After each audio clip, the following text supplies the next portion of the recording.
Universal design and online learning.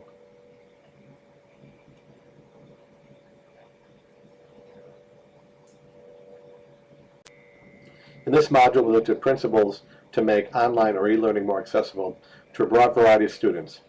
In order to link theory to practice, we were asked the following question: are the 7 principles of universal design being applied to online courses at my school?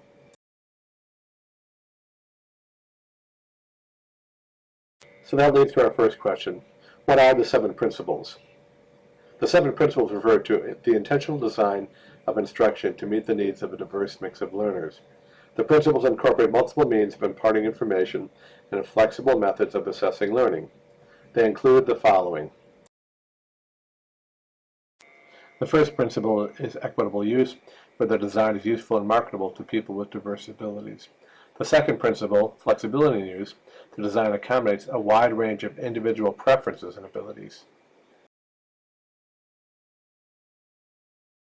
The third principle, simple and intuitive use, where the design is easy to understand regardless of the user's experience, knowledge, language skills, or current concentration level.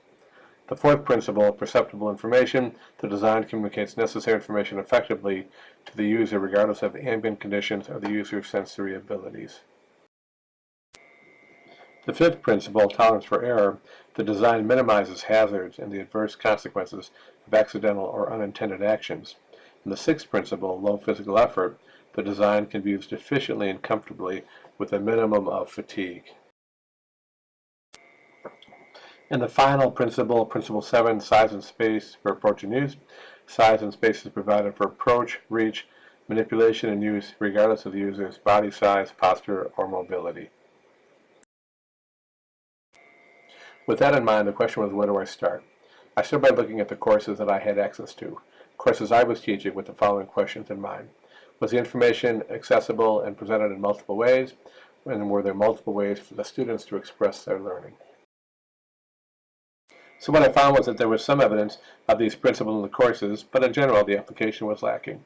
The good news is there was a limited variety of material, text, audio, video, PowerPoints. Materials and modules were well organized, consistent, and predictable, and case studies and discussion boards integrated with lives and expectations of students. Now the challenges. Documents available are primarily in PDF format and were not available in alternative accessible means nor in plain language. The required student responses were generally written format, oftentimes papers that had to be submitted in APA format, and test items and test time were identical for all students, regardless of their learning style and learning needs. So consistent with the principle of universal design for learning, the steps here are steps that can be immediately taken to enhance the accessibility of the online learning for students. 3 address the flexible use perspective, and the 4th addresses the perceptible information perspective.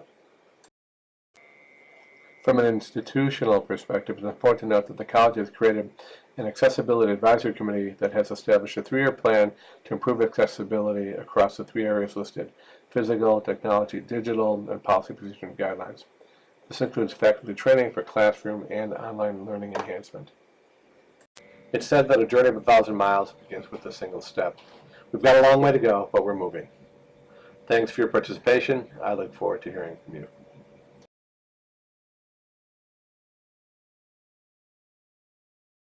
Created using Powtoon.